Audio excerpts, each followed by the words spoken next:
رمضان رمضان رمضان يا حبيب رمضان. اعوذ باللہ من الشیطان الرجیم. بسم اللہ الرحمن الرحیم. خواجہ پیرائی شیعہ اثنا عشری جماعت کی جانب سے جن فکری نشستوں کا اہتمام اس رمضان المبارک میں کیا گیا ہے، اس کی آج ہم 8ویں نشست میں داخل ہو چکے ہیں، اور اس نشست کا باقاعدہ آغاز برادر حیدر نے تلاوت کلام پاک سے کیا. آج کی نشست کہ جس کا عنوان اسلام اور نظام حدود و دیت ایک جائزہ ہے، کیا واقعاً موت زندگی کی ضمانت ہے؟ حدود و تعزیرات کا اجرا کیا سزا ہے، یا اسلام نے اس میں تربیت کو پوشیدہ رکھا ہے؟ اسلام میں جو حدود کا قانون ہے، جس طرح سے واقعاً شور مچایا جاتا ہے کہ یہ انسانی حقوق کی خلاف ورزی ہے، تو کیا واقعاً ایسا ہے؟ کیا سنسار کی جو سزا ہے، کیا یہ واقعاً ظلم و بربریت ہے جس کو کہ نارملی پروپوگیٹ کیا جاتا ہے؟ اس طرح کے سوالات اور دیگر سوالات کے جوابات کے لیے میں ملتمس ہوں حجت الاسلام والمسلمین مولانا علی رضا صالحی سے کہ وہ تشریف لائیں اور اس موضوع پر گفتگو کر کے ہمارے علم میں اضافہ کریں. بر محمد و آل محمد صلوات. اعوذ باللہ من الشیطان اللعین الرجیم. بسم اللہ الرحمن الرحیم. الحمد للہ رب العالمین، والصلاة والسلام علی اشرف الانبیاء والمرسلین وعلی آل بیتہ الطیبین الطاہرین، ولعنۃ اللہ علی اعدائہم اجمعین من الآن الی قیام یوم الدین. اما بعد فقد قال اللہ تعالی فی کتاب الحکیم. بسم اللہ الرحمن الرحیم. وَلَكُمْ فِي الْقِصَاصِ حَيَاةٌ يَا أُولِي الْأَلْبَابِ لَعَلَّكُمْ تَتَّقُونَ. ایک صلوات.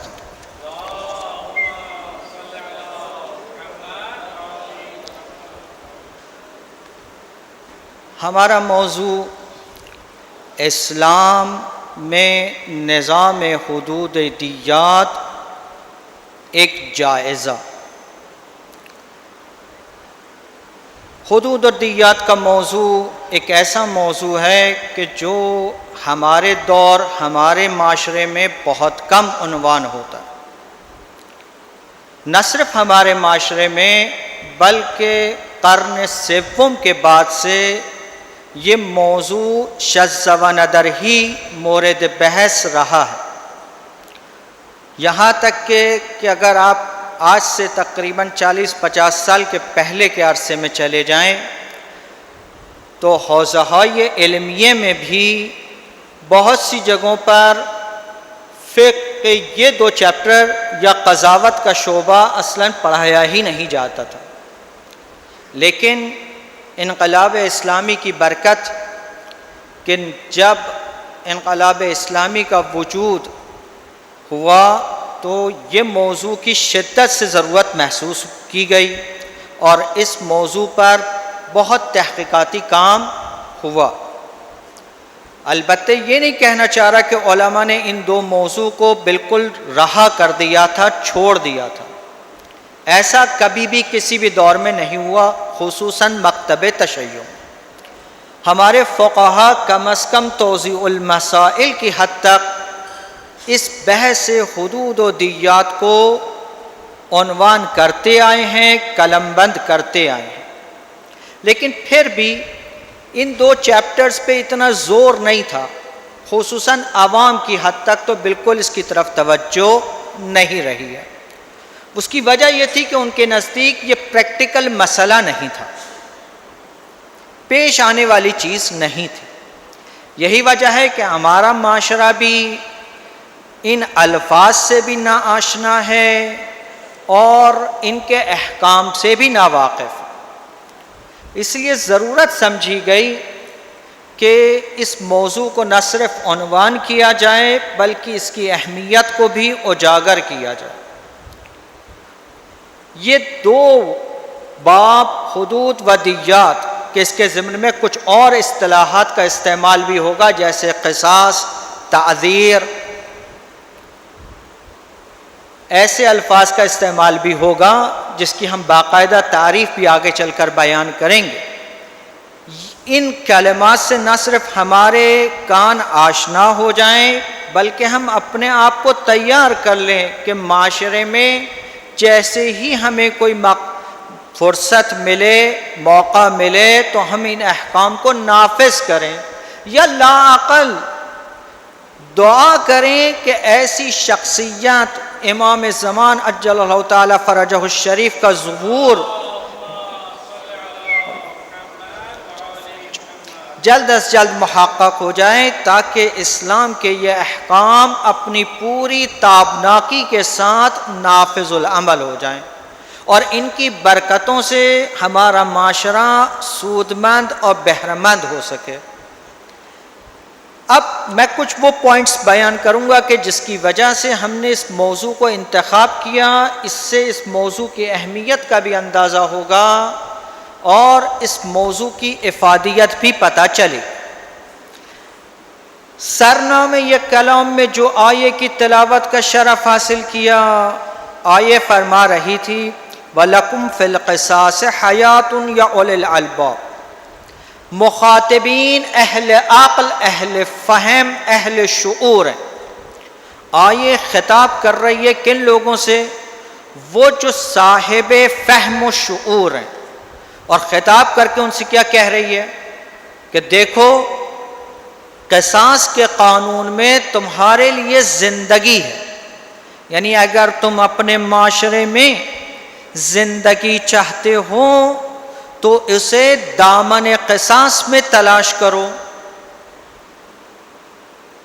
قصاص کرو گے، قانون قصاص کو نافذ کرو گے تو معاشرے میں تمہیں زندگی ملے گی، حیات ملے گی۔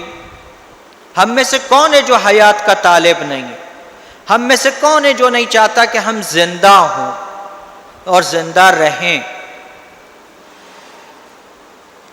اور اسلام کیا کہہ رہے ہیں کہ اگر زندگی چاہتے ہو تو کس کے دامن میں اسے تلاش کرو، کہاں اسے تلاش کرو؟ کہتا ہے اسے قصاص میں تلاش کرو۔ قصاص کیا ہے؟ قصاص یہی ہے کہ قاتل کو اس کے قتل کی سزا دے دو، ظالم کو اس کی ظلم کی سزا مل جائے، جانی اپنی جنایت کا کیفر برداشت کرے۔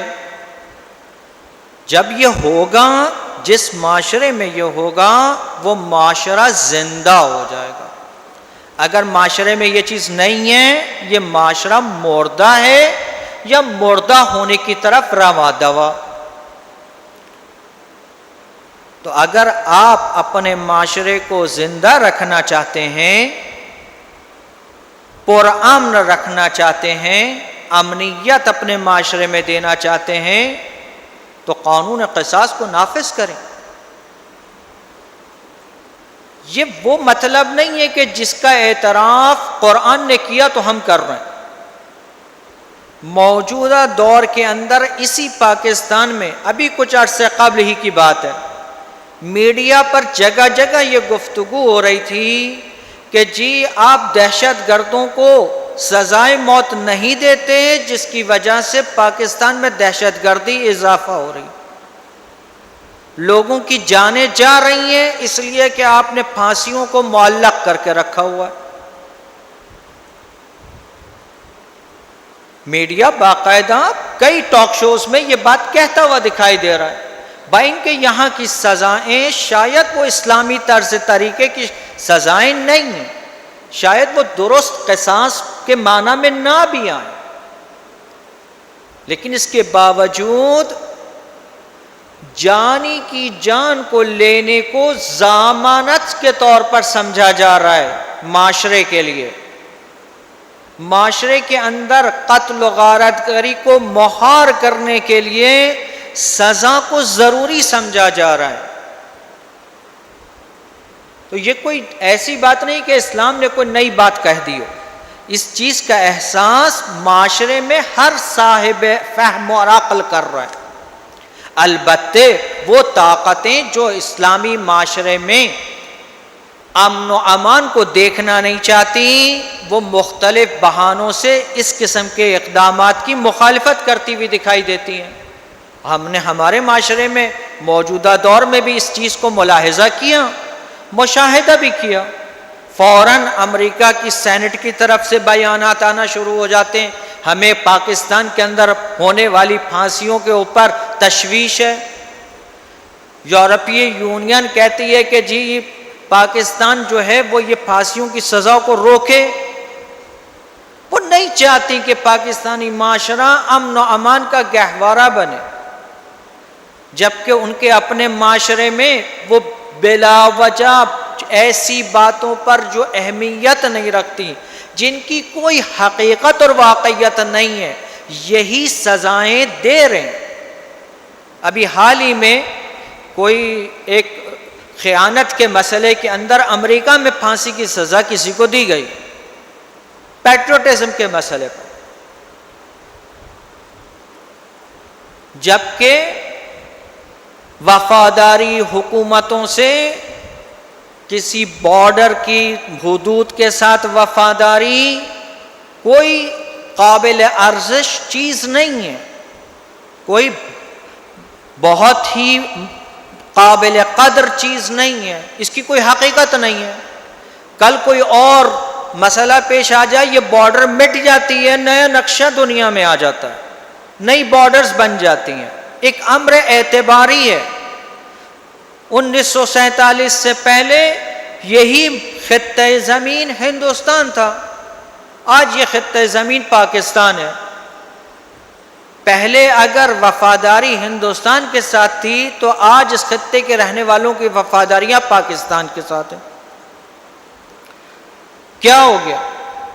کوئی بڑا کام ہو گیا تھا؟ نہیں، لیکن ایک اس خیالی چیز پر، اعتباری چیز پر وہ موت کی سزا دینے کو تیار ہیں.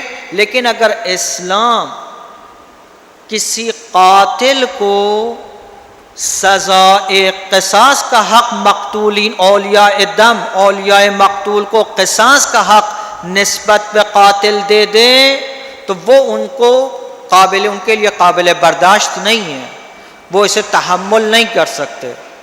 اس کی وجہ یہ نہیں ہے کہ انہیں کسی کے مرنے کا غم ہے، نہ، وہ اصل میں تو اس خطے زمین میں، اسلامی مملکتوں میں امن و امان کو دیکھنا نہیں چاہتے. وہ اس علاقوں کے اندر اختشاش کو دیکھنا چاہتے ہیں. اور اگر ہم ان کی پیروی کرنے لگیں تو ہم در واقع کیا کر رہے ہیں؟ اپنی ہی قوم کے ساتھ خیانت کر رہے ہیں. تو خوب آیے قرآنی واضح طور پر کہہ رہی ہے کہ جان لینے میں ہی جان کی بچت ہے. اگر امن و امان چاہتے ہو تو تمہیں یہ کڑوا گھٹ پینا پڑے گا. اب اس کے بارے میں مزید تفصیلات ہم آگے چل کے کریں گے، چونکہ ابھی ہمارا موضوع بحث فقط اہمیت بحث کو اجاگر کرنا ہے. دوسرا نقطہ جس کی وجہ سے ہم نے اس بحث کو عنوان کیا وہ یہ ہے کہ گاہے بگاہے میڈیا میں مختلف حوالوں سے بعض اسلامی جزائی قوانین کے بارے میں باتیں آتی رہتی ہیں، اور بہت سی دفعہ ہم نے محسوس کیا ہے کہ غلط بیانی بہت ہوتی ہے، یا یہ کہ صحیح طریقے سے مطلب کو القاء نہیں کیا گیا ہوتا. آپ کو یاد ہوگا ریمنڈ ڈیوس کے واقعے کے اندر بہت یہ موضوع میڈیا میں عنوان ہوتا رہا کہ جی اسلام میں قانون قصاص موجود ہے، قصاص کی جگہ پر دیہ لی جا سکتی ہے، اور کیوں ہم جو ہیں وہ دیت نہ لے لیں، کیوں کسی کو ماریں. اس قسم کی باتیں بہت کی گئیں. حتیٰ مغربی میڈیا نے بھی ہم پر فشار لے کر آئے، ہم پر زور لگایا، ہمیں مجبور کرنے کی کوشش کی کہ اس مسئلے کے اندر کہ جی آپ قصاص کا قانون نہ چلائیے، دیت کا قانون لے آئیے. اب ہمیں جاننا ہوگا کہ دیت کا قانون کہاں پر چلتا ہے، قصاص کا قانون کہاں پر چلتا ہے. قصاص کی جگہ پر دیت یا دیت سے زیادہ کوئی مقدار لینا یہ کس کا حق ہے؟ کیا اس میں حکومت کو کوئی اختیار ہے یا فقط یہ اختیار اولیاء دم کا ہے، وہ جن کا مقتول کے رشتہ داروں کا حق ہے؟ کیا کوئی دوسرا اس میں کوئی فیصلہ، ارادہ، تصمیم لینے کا اختیار رکھتا ہے یا نہیں؟ جب ہم ان مباحث کو جانیں گے، ان کی حقیقت کو جانیں گے، ان کے مسائل کو جانیں گے تو ہم سمجھ پائیں گے کہ اسلام کیا چاہتا ہے اور کیا کہتا ہے اس بارے میں. میڈیا ایسے موقعوں پر بہت سی غلط باتیں پھیلا دیتا ہے، وہ خود نہیں جان رہے ہوتے کہ کیا کہہ رہے ہیں. حتیٰ بعض اوقات علماء بھی اگر میڈیا پر آتے ہیں تو یا انہیں بولنے نہیں دیا جاتا، پراپر وقت نہیں دیا جاتا، یا وہ پوری تیاری سے نہیں آئے ہوتے. نتیجہ یہ ہے کہ وہ کیا ہے، ناقص بات کر کے چلے جاتے ہیں، یا ان کی بات کو توڑ مروڑ کے پیش کیا جاتا ہے، جس سے غلط تصور خود اسلام کے بارے میں پیدا ہو جاتا ہے، یا لاعقل انسان دوچار تشویش ہو جاتا ہے، اس کا ذہن مشوش ہو جاتا ہے، وہ کنفیوزڈ ہو جاتا ہے. تو ہم یہ مباحث کو عنوان کرنا چاہتے ہیں تاکہ کیا ہے، ایک کانسیپٹ کلیئر ہو سکے کہ حدود و دیات، تعزیرات، قصاص، اس کا اسلام میں کانسیپٹ کیا ہے. تیسری بات، یہ 11 سپٹمبر کے واقعے کے بعد سے اسلام ستیزی بہت تیزی سے پھیلی، اور کوئی بعید نہیں ہے کہ یہ 11 ستمبر کا واقعہ اسٹیج ہی اسلام دشمنی کی وجہ سے کیا گیا ہو، جیسا کہ بہت سو نے اس بات کا احتمال دیا کہ باقاعدہ یہ اسٹیج کیا گیا ہے تاکہ اسلام کو کمزور کیا جائے، چونکہ اسلام موجودہ دور میں بھی سب سے تیزی سے پھیلتا ہوا دین ہے، اور یہ ان کے لیے خطرے کی گھنٹی ہے. لہذا اسلام دشمنی میں انہوں نے یہ اقدام کیا، اور 11 ستمبر کے واقعے کے بعد اسلام کا ایک وحشتناک چہرہ دنیا کے سامنے رکھا، اور اسی اسلام کی برائی کو بیان کرنے کے لیے جن چیزوں کا سہارا لیا گیا اس میں جہاد، مسئلہ دیات، مسئلہ حدود، مسئلہ قصاص، مسئلہ تعزیرات، ان کو پیش کیا گیا کہ دیکھیے اسلام کے اندر تو اتنی سی چوری پر ہاتھ کاٹ دیتے ہیں، اسلام میں تو زنا کے مسئلے میں انسان کو زندہ سنسار کر دیا جاتا ہے، اسلام میں تو گردنیں اڑا دی جاتی ہیں. یہ مکروہ چہرہ پیش کرنے کی کوشش کی گئی ہے اسلام کی نسبت. کیا واقعاً اسلام ان سزاؤں کو اس وجہ سے دکھا رہا ہے کہ اسلام کا رعب دبدبا بیٹھے؟ اسلام ایک مذہب خشن ہے، ایک سرسخت مذہب ہے. کیسے ہو سکتا ہے کہ اسلام کا نمائندہ جو خدا بھیج رہا ہے اسے عالمین کے لیے رحمت بناتا ہے، اور وہ ایسا اسلام ہوگا کہ جو اس قسم کی قوانین لے کر آئے گا؟ کیا اس کا یہ چہرہ ہے، اس کی یہ صورت ہے؟ اگر ہم ان مباحث کو صحیح طریقے سے سمجھیں گے تو ہم جواب دینے کی پوزیشن میں کہ نہیں، اسلام ان سزاؤں کو اس اینگل سے دیکھتا ہی نہیں ہے. اسلام کا ویو ان سزاؤں کی نسبت کچھ اور ہے. وہ ان کو اسلام معاشرے کو بچانے کے لیے یہ قوانین لا رہا ہے. اسلام کے یہ قوانین زیادہ اس کے اندر توجہ پیش گیری پر ہے، پریونشن پر ہے، نہ ان حدود کے اجرا ہونے پر. اسی لیے وہ قاعدہ دیتا ہے حدود کے مسئلے میں کہ الحدود تضرب بالشبہات، یہ ایسا قانون ہے کہ اگر ذرا سا شک آ جائے کسی پر حد کے ثابت ہونے میں، اس پر حد جاری نہیں ہو سکتی.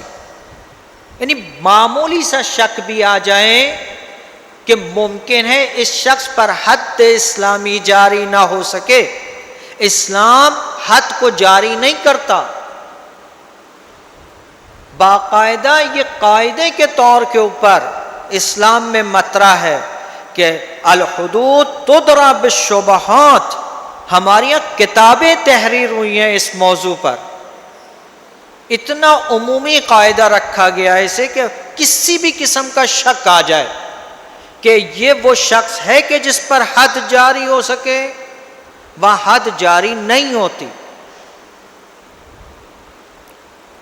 کیونکہ اسلام کی اساس محبت اور رأفت پر ہے، نہ خشونت پر، نہ سرسختی پر. تو اسلام ان سزاؤں کو ایک دوسرے اینگل سے دیکھتا ہے جس پر آگے چل کر ہم بحث کریں گے. ایک اور نقطہ، وجہ، بہت دور وقت نہیں گزرا اس بات کو، اور آج بھی کوشش اور تلاش ہو رہی ہے، اور اب پاکستان کے اندر بھی بہت سے لوگوں نے اس کو اجرا کرنے کی کوشش کی تھی. ہمارے ہمسایہ ملک افغانستان میں جنگ کے فوراً بعد طالبان کی حکومت قائم ہوئی، اور اس حکومت کے قائم ہوتے ہی اسلامی قوانین کے طور پر کچھ ایسے قوانین کا نفاذ ہوا، اور اس کو اس انداز میں وہاں پر عملی کیا گیا کہ جس نے اسلام کے چہرے کو مخدوش کر کے رکھ دیا. چھپی ہوئی بات نہیں ہے. اسی پاکستان میں ان طالبان نواز نے بعض ایسے اقدامات کیے جس کی ویڈیوز بھی چلی، جس پر میڈیا نے بڑی لعن طعن بھی کی. آپ نے دیکھا ہوگا عورتوں کو کھلے عام تازیانے مارنے والی سزائیں یہ ہوئی تھی، صرف اس لیے کہ ایک عورت مثلا کسی غیر مرد کے ساتھ بازار میں چلی گئی، اسے تازیانے کی سزا. پوری دنیا کے میڈیا نے اس کو دکھایا ہے، بہت عرصے تک اس کے اوپر بحث و مباحثہ ہوتا رہا. بعض دفعہ ایسے نابخرد غیر یہ میں تو کہوں گا کہ یہ مغرض لوگ ہیں جنہوں نے مغرضانہ اقدام کیا ہے، غرض کے ساتھ ایسے کام کیے ہیں تاکہ اسلام کو مخدوش کریں، اسلام کے چہرے کو دنیا کے سامنے خراب کریں. وَإِلَّا کیا اسلام کی سزائیں اس طرح کی ہیں، ایسے انجام ہونی چاہیے، اس طرح کی ہیں؟ ایسا نہیں تھا. غلط طریقے سے مسئلے کو پیش کیا، غلط انداز میں اس کو عملی کیا، جس کا نتیجہ کیا نکلا؟ اسلام کے نسبت تنفر، ناپسندیدگی. اور یہ سارا کا سارا کھیل ہے جو اسلام کے خلاف ایک سازش ہے. اسی طریقے سے بعض اوقات اخباروں میں آپ پڑھتے رہتے ہیں، جمہوریہ اسلامی ایران کے اندر بعض سزائیں دی جاتی ہیں، فوراً ہمارا میڈیا اس کو نقل کرنے لگ جاتا ہے. ایران کے اندر جو ہے وہ فلاں رجم کی سزا جو ہے وہ دے دی گئی، اس کو بیان کر دیتے ہیں، میڈیا اچھالتا ہے اسے.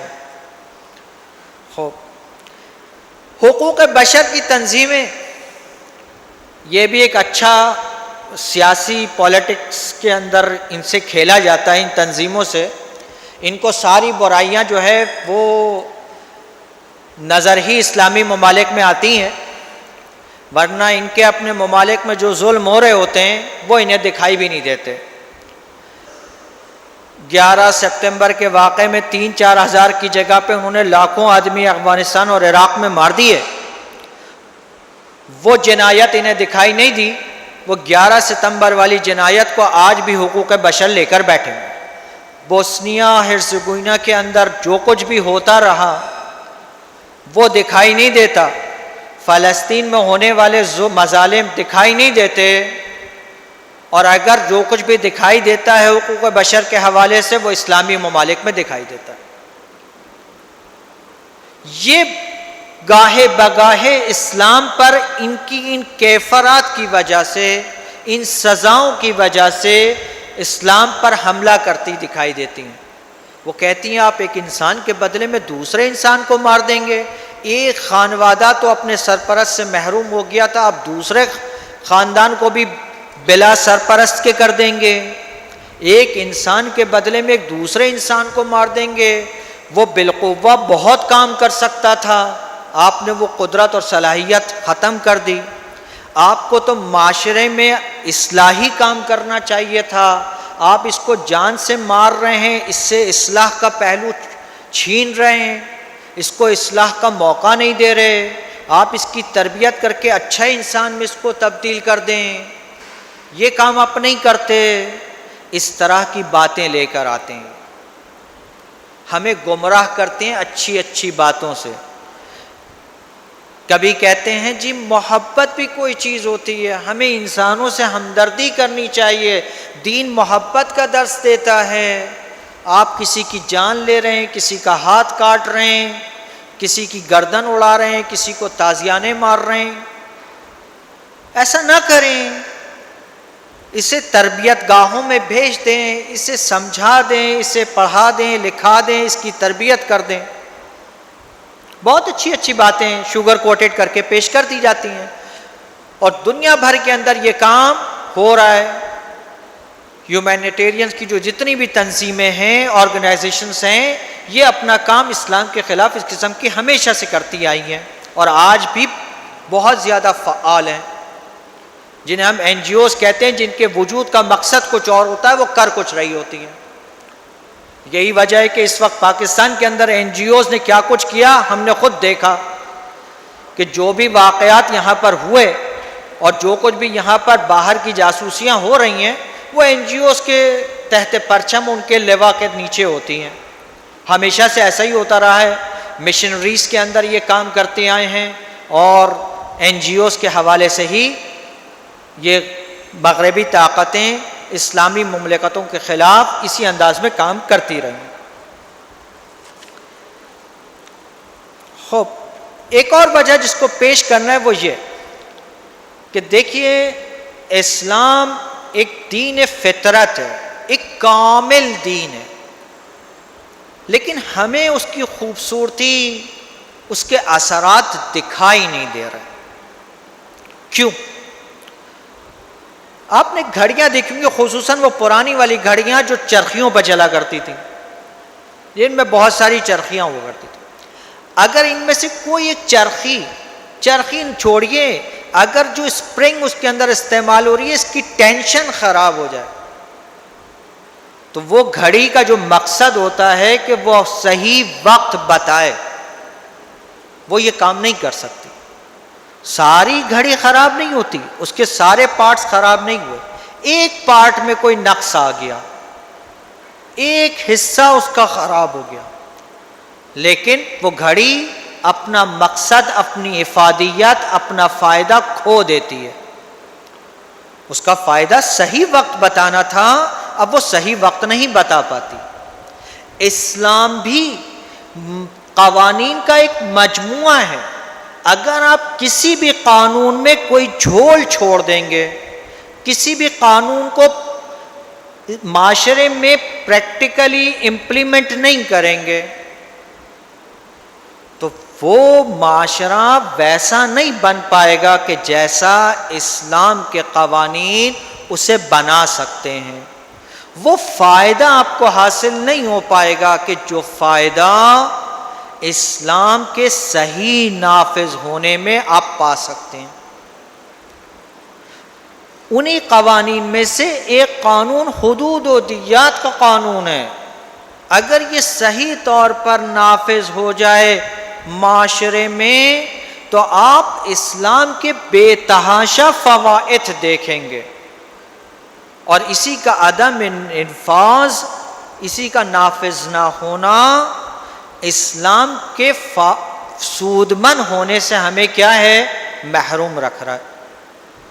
اب ہماری کوشش یہ ہونی چاہیے کہ ہم پوری کوشش کریں، سعی و تلاش کریں، اپنی طرف سے تمام موانع کو برطرف کریں کہ قوانین اسلام اپنی پوری صلاحیتوں کے ساتھ ہمارے معاشرے میں نافذ ہو جائیں تاکہ ہم فائدہ اٹھا سکیں۔ یہ وہ مطلب ہے کہ جسے ہم صرف آپ کے سامنے ایسے ہی بیان نہیں کر رہے، روایات میں اس بات کی طرف اشارہ آیا ہے۔ روایت میں آیا ہے کہ حدود و دیات کا نفاذ اس دنیا پر 40 دن تک شب و روز بارش کے برسنے سے زیادہ مفید ہے۔ بعض میں آیا ہے افضل ہے، بعض میں آیا ہے انفع ہے یا زیادہ نفع بخش ہے۔ ایک حد کا جاری ہونا، ایک حد کا جاری ہونا اس سرزمین پر 40 شبانہ روز کی بارش سے زیادہ سود مند ہے، زیادہ افضل ہے۔ کراچی کی عوام موجودہ حالات میں بارش کی اہمیت کو بہت اچھی طریقے سے سمجھ رہی ہے۔ اسلام کہہ رہا ہے 40 شبانہ روز کی بارش سے بھی افضل ہے ایک حد کا اجرا۔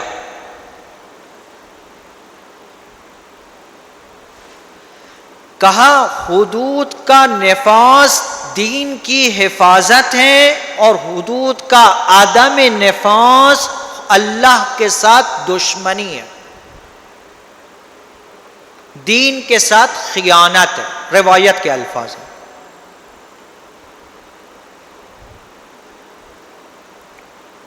یعنی اگر ہم حدود و دیات کو نافذ نہیں کر رہے تو در واقع دین اسلام کے ساتھ مقابلے پر کھڑے ہیں، خدا کے ساتھ دشمنی کر رہے ہیں، مذہب کے ساتھ خیانت کر رہے ہیں۔ اس قدر اہمیت روایات میں حدود اور دیات کے بارے میں آئی، لہٰذا ہمیں اس مبحث کو اچھی طریقے سے جاننا چاہیے، سمجھنا چاہیے، تبھی تو ہم اس کے نفاذ کے لیے کوشش کر سکیں گے نا۔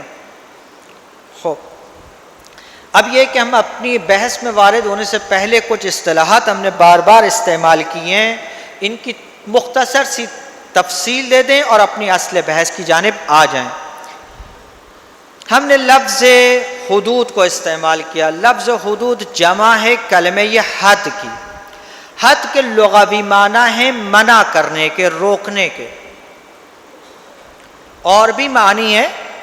ہم کہتے ہیں حد اور حدود بارڈرز کے لیے بھی استعمال کرتے ہیں کہ مثلا بارڈر کو بھی حد کہتے ہیں۔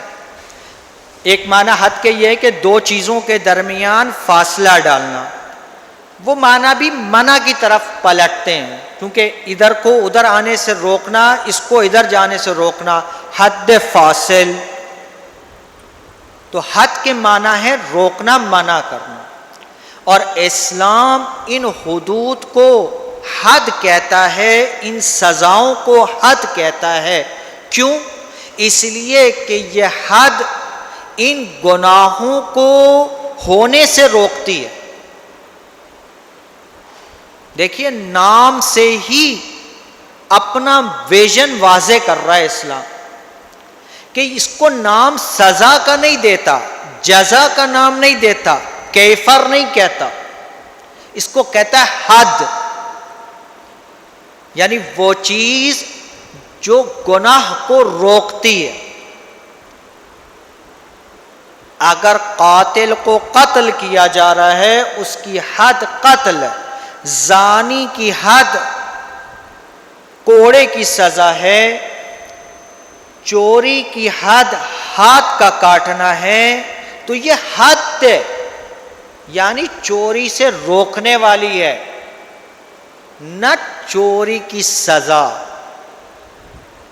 ویژن ہی دوسرا ہے، مقصد ہی کچھ اور ہے۔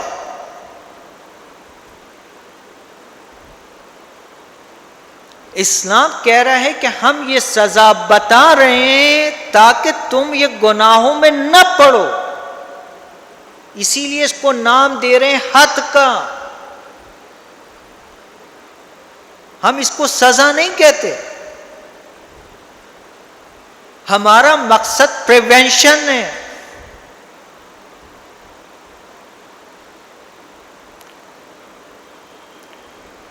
یہ ہے حد، اسی کی جمع حدود ہے. اور تقریباً 10 قسم کی حدود ہیں.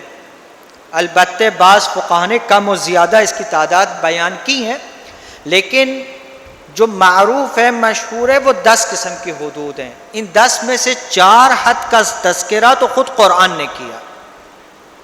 ان میں سے ایک زنا کی حد ہے کہ جس کا تذکرہ قرآن کر رہا ہے. الزانیہ والزانی فاجلدوا کل واحد منہما 100 جلدہ. زانی اور زانیہ ان میں سے ہر ایک کو 100 کوڑے لگائیں. وَلَا تَأْخُذْ بِكُمْ بِهِمَا رَأْفَةً فِي دِينِ اللَّهِ. اور صرف کوڑے لگانے کی بات نہیں کرتا، کہتا ہے کہ دیکھو تمہارے دل میں ان دو لوگوں کے لیے کوئی محبت، کوئی نرم گوشہ پیدا نہ ہو. اللہ کے دین کے معاملے میں ان لوگوں کی نسبت کوئی نرم گوشہ تمہارے دل میں پیدا نہ ہو. اور ساتھ میں آخر میں ایک اور دستور دے رہا ہے. وہ دستور کیا ہے؟ ان کنتم تؤمنون باللہ. یہ نرم گوشہ اس لیے پیدا نہ ہو کہ تم اگر ایمان رکھتے ہو اللہ پر، اور کہتا ہے ایمان رکھتے ہو اللہ پر اور روز آخرت پر. اور اس کے بعد ایک اور حکم دیتا ہے کہ یہ سزا صرف ان 2 کو نہیں ملے گی جس نے زنا کیا، بلکہ ان لوگوں کو، مومنین کو مشاہدہ بھی کرنی ہے یہ سزا. یعنی وظیفہ بنایا ہے کہ ایک گروہ باقاعدہ جس وقت یہ سزا اجرا ہو رہی ہو حاضر ہو اور مشاہدہ کرے. کیوں؟ اول تو اسلام نے پوری کوشش کی ہے کہ یہ گناہ سرزدی نہ ہو، چاہے امکانات زنا کو محدود کر کے، چاہے اثبات گناہ کو، اثبات زنا کو مشکل بنا کر. اب اگر کسی طرح سے یہ خطا، یہ گناہ ہو گیا اور ثابت بھی ہو گیا، اب یہ سزا اجرا ہونی ہے، تو کہا کہ یہ سزا بند کمرے میں نہیں ہوگی،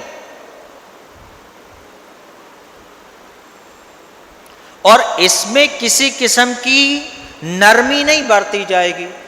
یہ سزا جب اجرا ہوگی تو پورے طریقے سے اجرا ہوگی اور لوگ دیکھیں. یعنی وظیفہ قرار دیا دیکھنے کو. کیوں؟ دیکھیے جب زنا کے مجرم کو سزا دی جائے گی تو انہیں احساس ہوگا کہ اگر ہم نے یہ گناہ کیا تو ہمارا انجام بھی ہے، بدنامی بھی ہے، سزا بھی برداشت کرنی ہے، لوگوں کے سامنے تماشا بھی بننا ہے،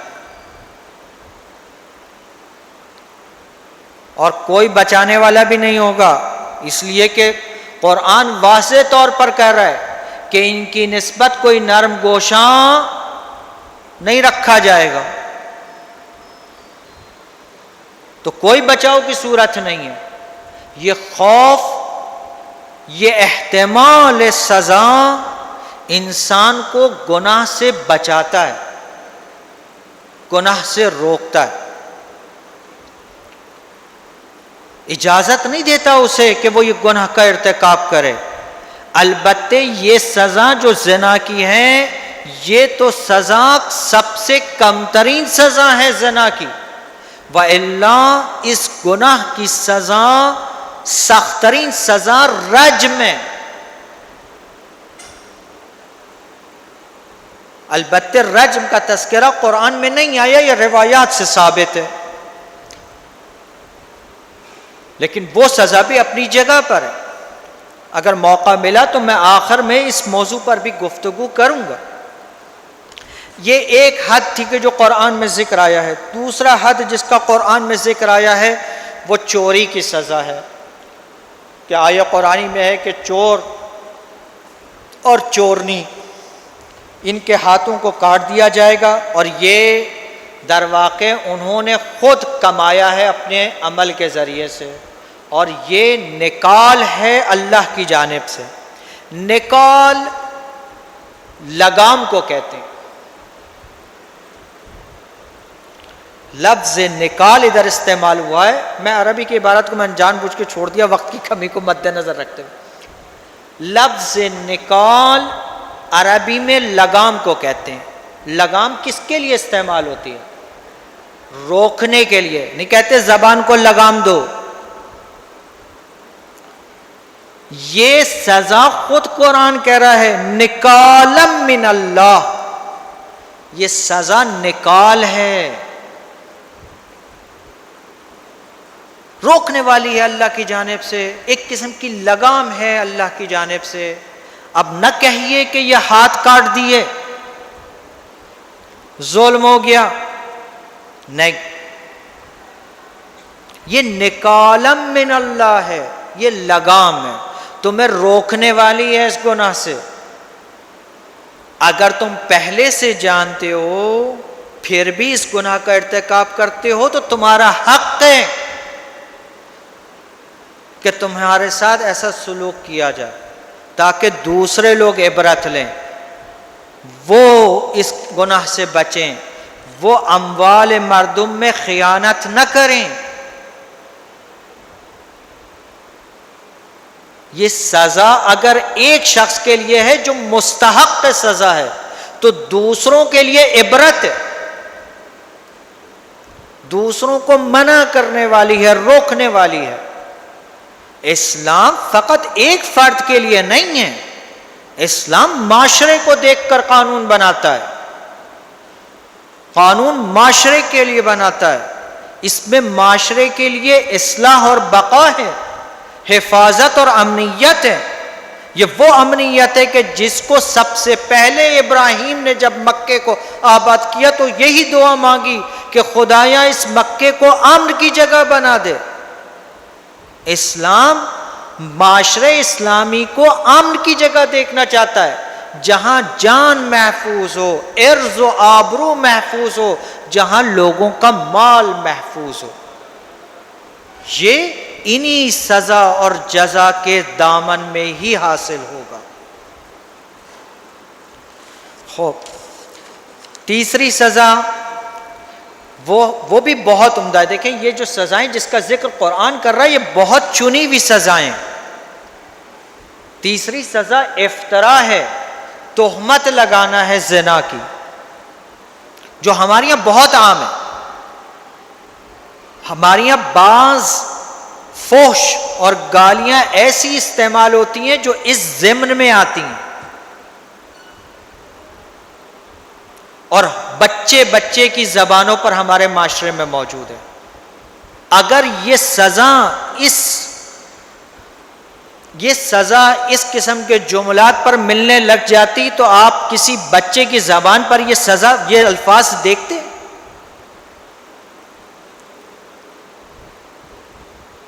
کوئی بچہ بھی جرأت نہ کرتا ہے یہ الفاظ منہ پر لانے کی۔ اسلام کہہ رہا ہے کہ اگر کسی نے کسی پر زنا کی تہمت لگائی 80 کوڑے کی سزا ہے۔ فَجْلِدُوا 80 جلدہ، کوڑے لگاؤ ان کو، کتنے؟ 80 کوڑے۔ حتیٰ اگر یہ گواہی دینے کے لیے آتا ہے اور گواہی دیتا ہے جھوٹی تو 80 کوڑے کی سزا ہے۔ حتیٰ سچی گواہی دے رہا ہے لیکن گواہی پوری شرائط کے ساتھ نہیں ہو رہی۔ زنا کے اس بات کے لیے گواہی 4 گواہ چاہیے، ایک کے بعد ایک مسلسل گواہیاں دیں یا ایک ساتھ 4 گواہیاں دیں۔ اگر 3 آدمی گواہی دیں، چوتھا کہے ابھی آ رہا ہے 5 منٹ رک جاؤ، کوئی رکا نہیں جائے گا، ان 3 کو کوڑے کی سزا لگ جائے گی، انتظار نہیں ہے۔ اور صرف کوڑے کی سزا نہیں ہے، قرآن کی آیے کہہ رہی ہے وَلَا تَقْبَلُوا لَهُمْ شَهَادَةً أَبَدًا، ان کی گواہی ہمیشہ ہمیشہ کے لیے قبول نہ کرنا. اور کہتا ہے وَأُولَئِكَ هُمُ الْفَاسِقُونَ، اور یہ فاسق ہیں.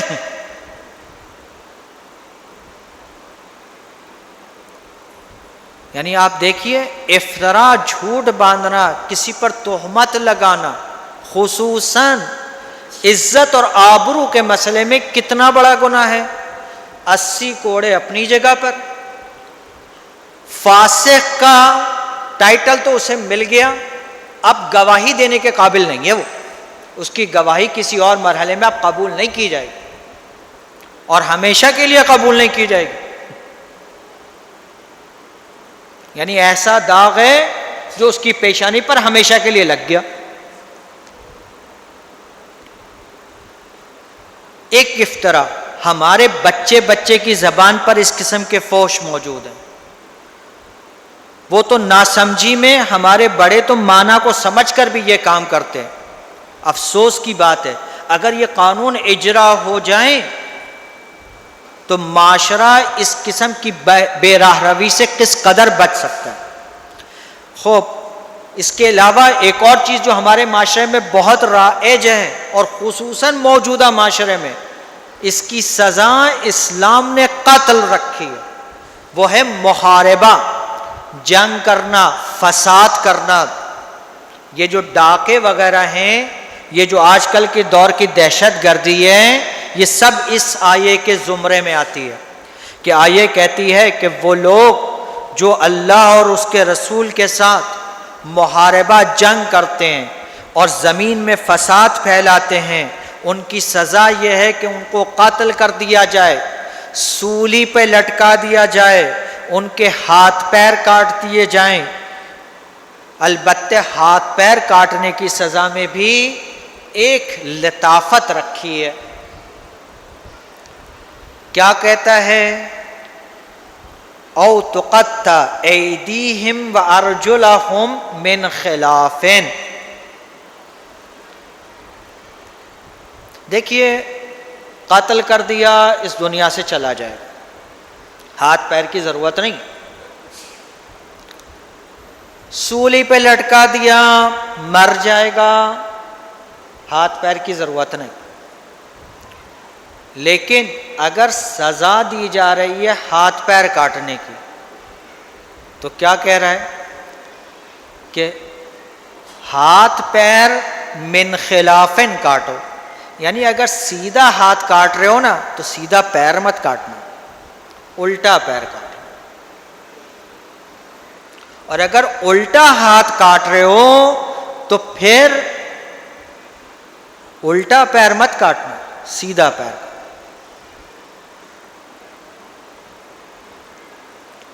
کیوں؟ کیونکہ اس شخص نے زندہ رہنا، محتاج نہیں بنانا چاہتا اسلام. یہ بیساکھی پکڑ کر چلنے کے قابل رہے. بھائی اگر اس کا سیدھا ہاتھ نہ ہو لیکن سیدھا پیر ہو تو الٹے ہاتھ کے نیچے بیساکھی لے کے چل سکے گا. لیکن اگر سیدھا پیر اور سیدھا ہاتھ کاٹ دیا تو یہ بیساکھی کے قابل بھی نہیں ہے. اسلام محتاج نہیں بنانا چاہتا. اسلام کی دقت دیکھیے. اگر اسی حدود و دیات کے احکام میں اگر آپ دقتیں دیکھیں آپ تعجب کریں گے کہ کتنا دقیق. اس کوڑے لگانے کی سزا میں حاملہ عورت کے لیے باقاعدہ دستور آیا. اگر بوڑھی عورت، بوڑھا مرد ہو اس کے لیے خاص طریقہ آیا. مریض آدمی ہے اس کے لیے طریقہ آیا. یہاں تک بتایا ہے کہ جسم کے کس حصے پہ مارا جائے، کن حصوں پر مارنے کی اجازت نہیں ہے، کپڑوں پر کہاں مارا جائے، بغیر کپڑوں کے کہاں مارا جائے. اگر عورت دودھ پلا رہی ہے تو آیا اسے دودھ پلانے کا حق دیا جائے گا یا نہیں دیا جائے گا؟ کتنی دقتیں ہیں اگر اس پہ صرف غور کریں، باریکیاں کتنی بتائیں. انسان کو احساس ہوتا ہے ان احکام کو پڑھنے کے بعد کہ یہ دین الہی ہے، انسان کا بنایا ہوا دین نہیں ہے، کیونکہ اتنی باریکیاں کوئی اور نہیں بیان کر سکتا۔ خوب، چوتھا مسئلہ جو تھا وہ یہ تھا۔ اس کے علاوہ 6 اور حدود ہیں جو روایات سے ثابت ہیں، میں فقط فہرست بیان کر کے آگے نکل جاؤں گا۔ اس میں ایک مرتد کی حد ہے، یعنی وہ شخص جو اسلام سے پھر جائے، اس کی حد بیان ہوئی ہے کہ اس کی حد قتل ہے۔ اس میں بھی مرتد کی اقسام بیان ہوئی ہیں، مرد اور عورت میں تفکیک کی گئی ہے۔ مرد اگر مسلمان تھا، پیدائشی طور پر مسلمان تھا، تو اس کا حکم قتل ہے، اور اگر پیدائشی مسلمان نہیں تھا اور مرد تھا تو اس سے توبہ مانگی جائے گی، اگر توبہ کر لیتا ہے تو اسے معاف کر دیا جائے گا، چھوڑ دیا جائے گا، اگر توبہ نہیں کرتا تو پھر اسے قتل کیا جائے گا۔ عورت کے مسئلے کے اندر اگر وہ مرتدہ ہو جائے تو اسے قتل نہیں کیا جاتا، بلکہ اسے حبس کر کے رکھا جاتا ہے اور نماز کے اوقات میں اسے سزا دی جاتی ہے، مگر یہ کہ وہ معافی مانگ لے، اور اس میں فطری اور غیر فطری کا کوئی فرق نہیں، تفصیل سے احکام وہاں پر موجود ہیں۔ خوب، اور اس کی بھی پیچھے باقاعدہ لاجک ہے۔ اسی طرح شارب الخمر کی حد ہے، 80 کوڑے سزا ہے۔ اخلاقی برائیوں کے میں نام نہیں لے رہا ہوں، مناسب نہیں ہے ادھر، اخلاقی برائیوں کی، چاہے وہ مردوں کے درمیان ہو، عورتوں کے درمیان ہو، چاہے کوئی واسطہ بنے اخلاقی برائیوں کے اندر، ان سب کے لیے باقاعدہ اسلام نے مخصوص سزا معین کی ہے۔ اس کی وجہ یہی ہے کہ اسلام بہت اہمیت دیتا ہے جان کو، مال کو، عرض و آبرو کو۔ اسی طرح سے ایک اور چیز جس کے لیے باقاعدہ حد بیان ہوئی ہے وہ ہے جادوگر۔ جادوگر کی سزا بھی حد باقاعدہ روایت میں بیان ہوئی۔ یہ کلن ملا کے 6 جو روایات سے 4 قرآن سے ثابت ہیں، یہ حدود الہی ہیں، اور ان کی خصوصیت یہ ہے کہ ان کی سزا، کیفیت، مقدار ہر لحاظ سے معین اور مشخص ہے، اس میں کوئی کمی زیادتی نہیں کی جا سکتی، بالکل معین ہے، مقدار بھی معین کر دی گئی ہے، کیفیت بھی معین کر دی گئی ہے، کسی کو اختیار نہیں ہے کہ اپنی طرف سے اس کے اندر کم و زیادتی کرے۔ اس کے مقابلے میں تعزیر ہے، باقی گناہ جس کے لیے کوئی سزا اسلام میں رکھی گئی ہے وہ ہے تعزیر۔ تعزیر کے معانی بھی مختلف ہیں، اس کی جمع تعزیرات ہے، وہ کہتے ہیں کہ تعزیرات پاکستان کے تحت یہ جملہ استعمال ہوتا رہتا ہے میڈیا میں، اس لیے لفظ آپ لوگوں کے لیے آشنا ہے۔ عربی میں اس کے ایک معنی احترام کے ہیں، ایک معنی منع کرنے کے ہیں، اور بھی معانی اس کے لیے بیان کیے گئے، لیکن ایک پہلو اس کے اندر احترام کا بھی ہے کہ آپ لوگوں کی جان و مال و آبرو کا احترام کریں اور اس میں زیادہ روی نہ کریں، اور منع کرنے کے معنی تقریباً اسی معنی میں آ جائے گا کہ جو حد کے بارے میں بیان ہوا تھا۔ البتہ تعزیر وہ سزا ہے کہ جس کی مقدار یا کیفیت کو غالباً معین نہیں کیا گیا۔ یہ لفظ غالباً خاص طور پہ استعمال ہوا ہے، چونکہ بعض جگہ پر تعزیر معین کر کے بھی بیان ہوئی ہے روایات میں۔ اب وہاں علماء کا اختلاف ہے کہ واقعاً یہ تعین امام کی جانب سے کسی خاص واقعے کی مناسبت سے تھا یا نہیں، واقعاً اس کی سزا اتنی ہی ہے، یہ اختلاف ادھر موجود ہے۔ اور بعض کے اندر فقط یہ کیا گیا ہے کہ اکثر مقدار بیان کر دی گئی ہے، پوری مقدار بیان نہیں ہوئی۔ مثلاً کہہ دیا گیا کہ 100 کوڑے سے زیادہ نہیں ہونی چاہیے۔ بعض گناہوں کے بارے میں جہاں تعزیر آئی ہے کہ وہ اتنی تعزیر کرو کہ حد تک نہ پہنچے۔ اب مثلاً اگر تعزیر ایسے مسئلے میں ہے جو زنا سے مربوط ہے تو وہاں کی حد 100 کوڑے ہے، تو جی 100 کوڑے تک نہ پہنچے۔ اگر کوئی ایسی تعزیر ہے جو مثلاً افطرا یا شرب خمر کی حد تک ہے تو وہاں حد اکثر 80 کوڑے کی سزا ہے، تو وہاں پر 80 کوڑے تک نہ پہنچے۔ البتہ ان میں علماء کے درمیان اختلافات موجود ہیں، لیکن بہرحال بعض لوگوں نے منحصر کیا ہے تعزیر کو کہ ان کی مقدار اکثر کے حوالے سے حد کی مقدار سے تجاوز نہ کرے، اس سے زیادہ بڑی نہ ہو۔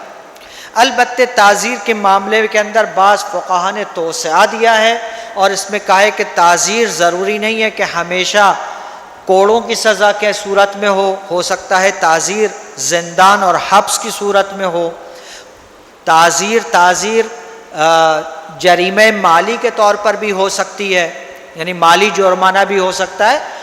علماء نے اس کے معنی میں توسعہ بھی دیا ہے۔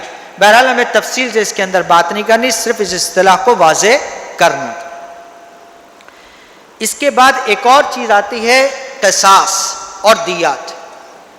یہ دو اور لفظ ہیں کہ جو ادھر استعمال ہوئے ہیں، اس باب میں استعمال ہوتے ہیں۔ اگر کوئی شخص کسی کو قتل کر دے اور یہ قتل ایسی شرائط رکھتا ہو کہ جس میں اس سے بدلہ لیا جا سکے، تو ایسی سزا کو قصاص کہتے ہیں۔ اچھا، حدود اور تعزیرات، اس میں گناہ ایسے گناہ تھے کہ جس میں صرف خدا کی نسبت گناہ تھا، جیسے ارتداد۔ بعض گناہ ایسے تھے کہ جس میں جو انسانوں سے بھی تعلق رکھتے تھے، جیسے تہمت لگانا، مثلا کسی کو قتل کر دینا، زنا کرنا، جو دوسرے سے بھی تعلق رکھ سکتے تھے۔ اور بعض ایسے گناہ تھے کہ جو انسان سے اپنی ذات سے تعلق رکھتے تھے، جیسے شرب خمر۔ لیکن قصاص ایسا گناہ ہے کہ جو کسی انسان کی نسبت کیا جائے اور اس انسان کو جانی یا بدنی نقصان پہنچایا جائے، ایسے گناہ کا جو بدلہ لیا جاتا ہے اسے قصاص کہتے ہیں۔ اور قصاص کے معنی ہے مقابلہ بمثل کرنا، یعنی جیسا اس جانی نے کیا اس کے ساتھ ویسا ہی سلوک کرنا، اس کو کہتے ہیں قصاص کرنا۔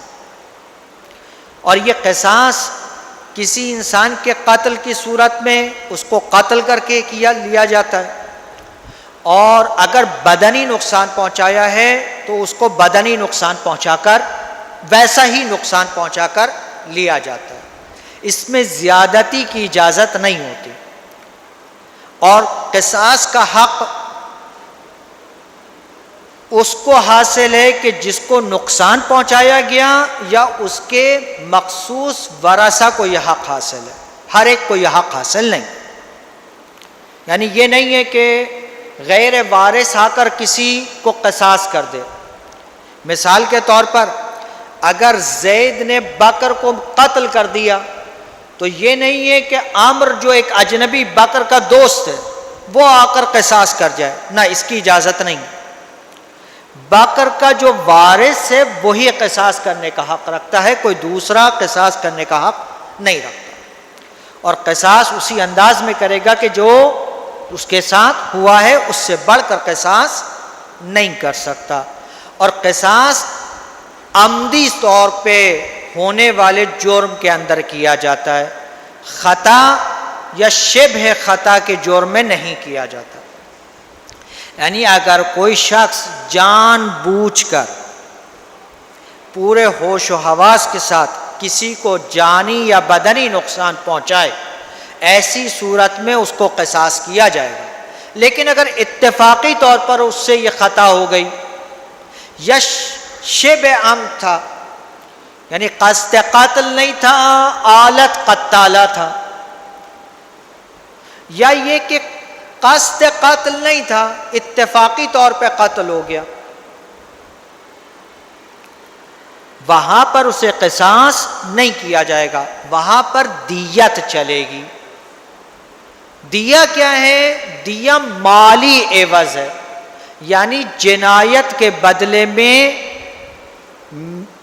مالی کمپنسیشن دینا، اس کی مقدار معین ہے۔ اتنی دقت ہے اس کے اندر کہ اگر کوئی نقصان بدنی پہنچایا گیا تو شریعت نے معین کیا ہے کہ اگر اتنا نقصان ہے تو اتنی دیا. مجھے یاد ہے سر کی 8 قسم کی جراحت بیان ہوئی ہے, ہر جراحت کے لیے الگ دیا. فقط زخم لگ جائے, خون نہ نکلے, لال ہو جائے, 1 دیا.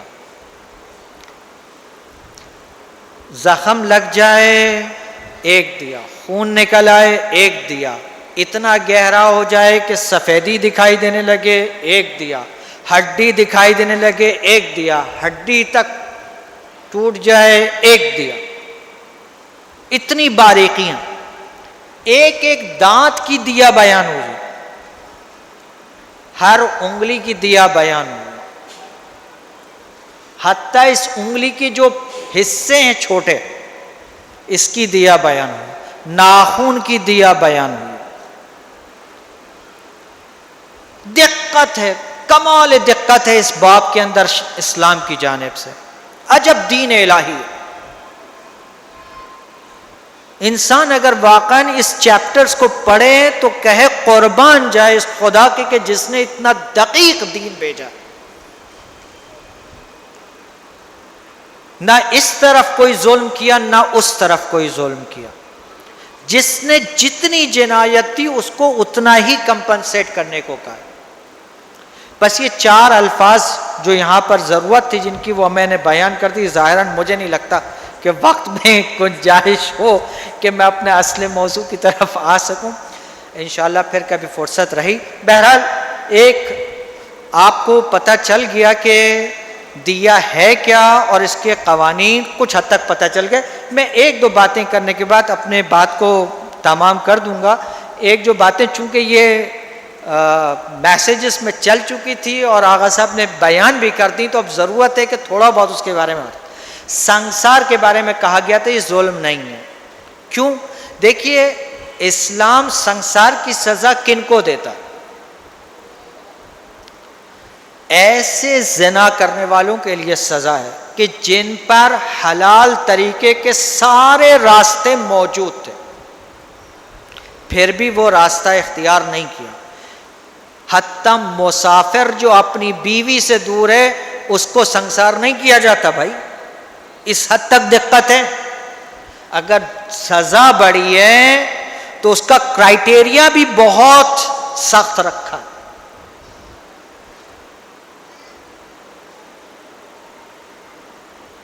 ایسا شخص جو حلال طریقے سے اپنی شہوت کو پوری نہ کر سکتا ہو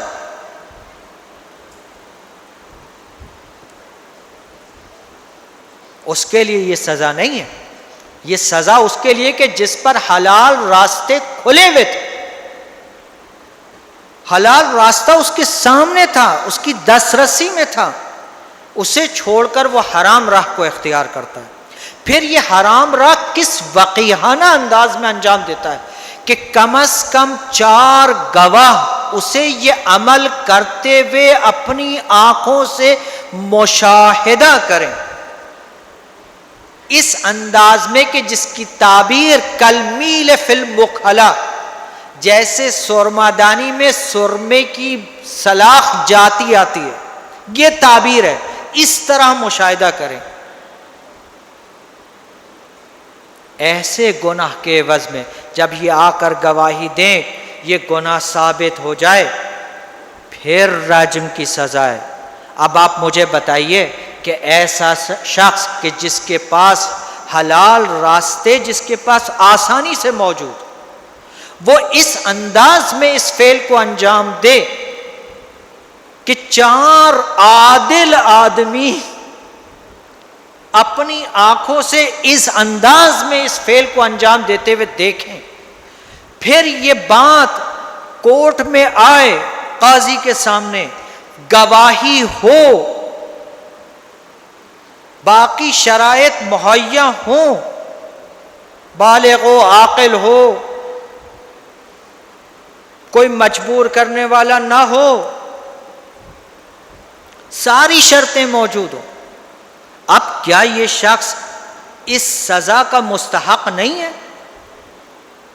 جو اس انداز میں اس فعل کو انجام دے رہا ہے کہ گواہ جو عادل ہیں وہ اپنی آنکھوں سے دیکھ لے، یعنی کس قدر کھلم کھلا وہ یہ کام کر رہا ہے۔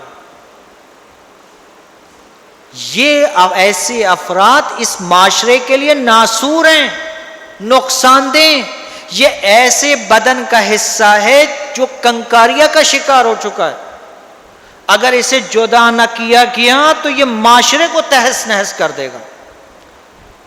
آپ نے دیکھا ہے ڈائبٹیز کے مریض کو کبھی کبھی کیا ہوتا ہے کہ ان کے پیروں میں زخم ہو گیا، یہ زخم کنکاریا پیدا کر لیتا ہے، جس کے بعد اس کو کاٹنا پڑ جاتا ہے تاکہ باقی بدن کو محفوظ رکھا جائے۔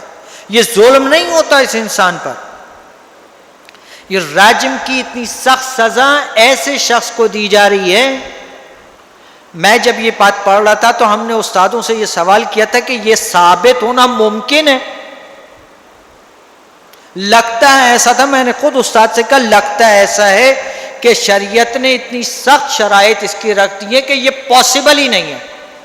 ہاں ایک صورت اس کی ہے جو گزشتہ دور میں بھی ہوتی رہی ہے، وہ یہ کہ انسان خود آ کر اقرار کرے، اور اقرار میں بھی اللہ تعالیٰ نے کتنی سہولت رکھی ہے کہ اگر سزا سنانے سے پہلے یہ شخص توبہ کر لے اس پر حد جاری نہیں ہوتی۔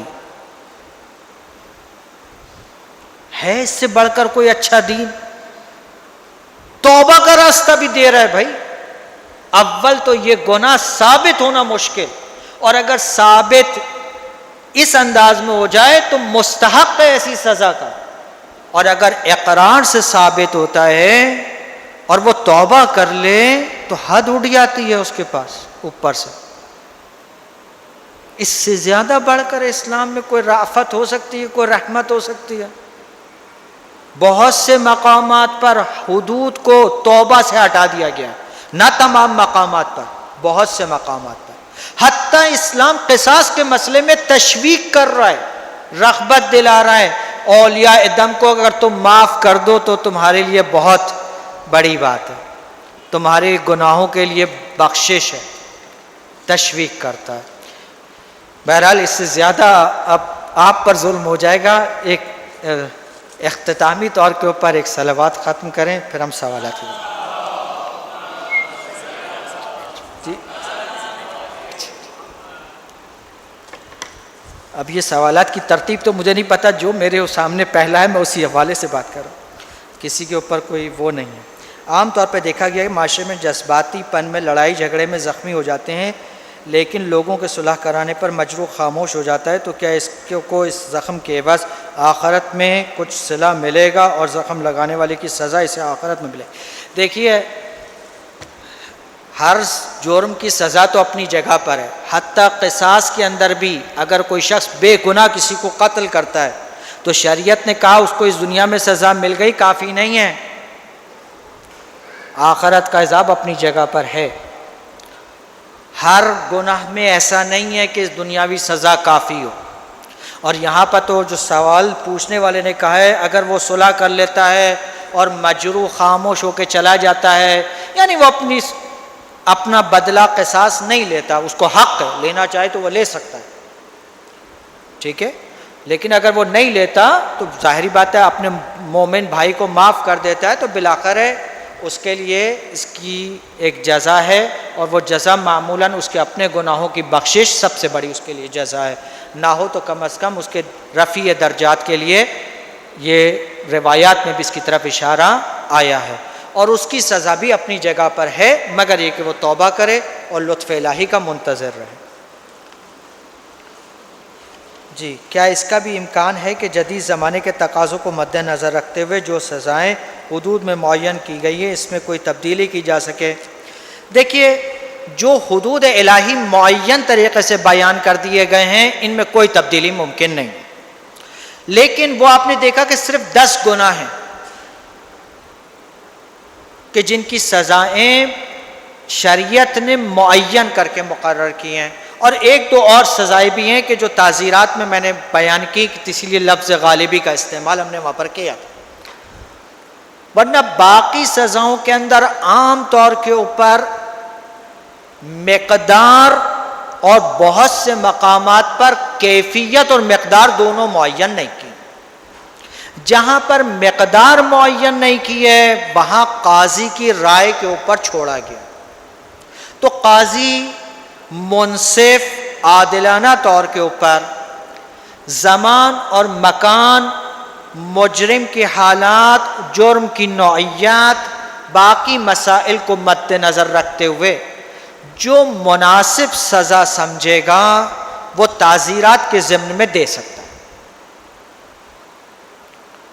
تو بہت زیادہ اختیار یہاں پر اکثر سزاؤں میں دیا گیا، لیکن حدود کے معاملے میں نہ، شریعت نے کوئی اختیار نہیں دیا. جہاں حدود کا اجرا ہوگا وہاں پر اجرا ہوگا. ایک اور بات جو آنی تھی اور نہیں آئی، میں اب بہانے کے طور پر یہاں بیان کر دوں. بالآخر ہم نے بھی کچھ زرنگی دکھانی، کوئی ہوشیاری دکھانی ہے کہ اپنے مطلب کو ٹکڑے ٹکڑے کر کے کہیں نہ کہیں سوال کے جواب میں بیان کر دینا ہے. ضائع تو نہیں کرنا اس تحقیق کو.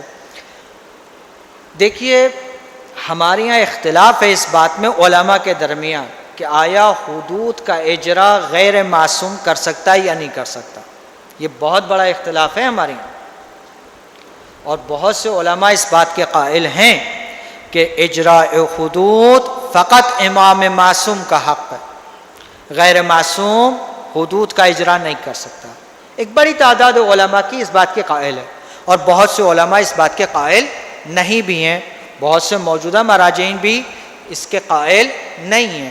وہ کہتے ہیں کہ اگر حکومت اسلامی قائم ہو جائے، فقیہ عادل کی حکومت ہو، اور ایک قضاوت کے شعبے پر ایک فقیہ اور عادل فائز ہو اور احکام شریعت کو پابندی سے یعنی درست طریقے سے اس کو اجرا کرے، تو وہ حدود کا اجرا کر سکتا ہے. خیر یہ بھی اپنی جگہ پہ اختلافی مسئلہ ہے. اگر واقعاً ایسا ہے تو ہم دعا کریں کہ ہمارے امام جلد از جلد ظہور کریں کہ ہم اس فائدے سے بہرمند ہو سکیں. تو بہرحال ان کا جواب یہ کہ تعزیرات میں کافی حد تک اختیار موجود ہے، لیکن حدود میں قاضی کو بھی کوئی اختیار نہیں ہے. اب انقلاب اسلامی کے بعد ایران میں جو پھانسی کی سزائیں دی گئیں وہ حدود تھیں، تعزیر یا کچھ اور؟ یہ تو آپ انقلاب اسلامی کے سزا دینے والوں سے پوچھئے. انشاءاللہ کہ حسن ظن کا تقاضا یہی ہے کہ چونکہ وہاں ایک ولی فقیہ کی حکومت رہی ہے، کہ ظاہری بات ہے تو ان کے دور میں جو بھی سزائیں دی جاتی رہی ہیں اور وہ حتماً انشاءاللہ کہ درست اور صحیح ہوں گی. لیکن ظاہری بات ہے اس کے بارے میں کوئی ایک ایک کے بارے میں کوئی شخصی رائے دے پاؤں اس پوزیشن پہ تو نہیں ہوں، لیکن جو قرائن ہیں، جو قوانین ہیں، اس میں تو بظاہر یہی لگتا ہے کہ سزائیں قوانین اسلام کے مطابق دی گئی ہیں. کیونکہ مجھے اچھی طریقے سے بات پتہ ہے کہ ہر وہ جگہ سزا کہ جس میں حد جاری ہونی ہوتی ہے اسے ہر قاضی نہیں دے سکتا. وہاں پر میرے بہت بڑی تعداد میرے کلاس فیلوز کی اور دوستوں کی اس وقت قضاوت سے وابستہ ہیں. ایرانی جو میرے دوست ہیں، میرے کلاس فیلوز تھے، وہ قاضی ہیں اس وقت ایران میں. ان سے کبھی کبھی بات ہوتی رہتی ہے ملاقات کی صورت میں. تو وہاں پر قضات کی درجہ بندی ہے. ہر قاضی ہر سزا دینے کا حق نہیں رکھتا. تعزیرات کے لیے کچھ قاضی کو مقرر کیا ہے، اور تعزیرات میں بھی درجہ بندی ہے. اور حدود کے لیے کچھ مخصوص قاضی ہیں، اور خصوصاً ایسی حد کہ جس میں کسی کی جان یا کسی کے عضو کو قطع کرنے کا مسئلہ ہو، مثلا جیسے چور کی سزا، رجم کی سزا، قتل کی سزا، اسے ایسا فقیہ عادل دیتا ہے کہ جو کم از کم قضاوت کے شعبے میں اجتہاد کا درجہ رکھتا ہو. لہذا بعید ہے کہ وہاں کوئی بھی ایسی سزا اسلامی قوانین کی برخلاف دی گئی ہو. حالانکہ قضیۃ فی الواقعہ کی میں بات نہیں کرتا، چونکہ کبھی کبھی غلطیاں خطائیں ہم میں سے ہر ایک سے قابل امکان، لیکن قطعاً جان بوجھ کر کوئی ایسا کام وہاں پر نہیں ہوا.